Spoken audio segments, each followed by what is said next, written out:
إن منعتك عينك من المنام وقرر قلبك ذات يوم الكلام، فلا تبحث عن شخص يسمعك، ولكن ابحث عن شخص يفهمك.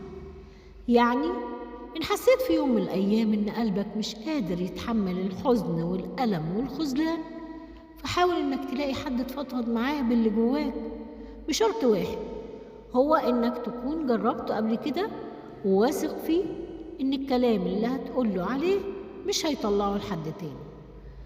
مش مهم إنك تلاقي حد يسمعك، ولكن إنك تلاقي حد يفهمك، يفهم صمتك وأسبابه، يفهم عينك المطفية من كتر الدموع والتفكير، يفهم نبرة صوتك المليانة بالحزن وكسر الخاطر والخذلان، اللي يصمم إنه يبقى معاك ولا يسيبك، حتى لو إنك طلبت من كل اللي حواليك إنهم يبعدوا عنك، قلت لهم سيبوني في حالي، كلهم سابوك وهم حاسين إنهم عملوا اللي عليهم.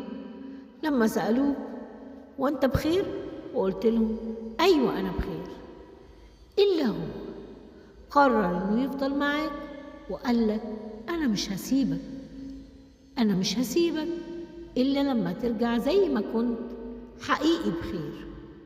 أنت مش بخير وأنا مش هسيبك غير لما تفضل بخير.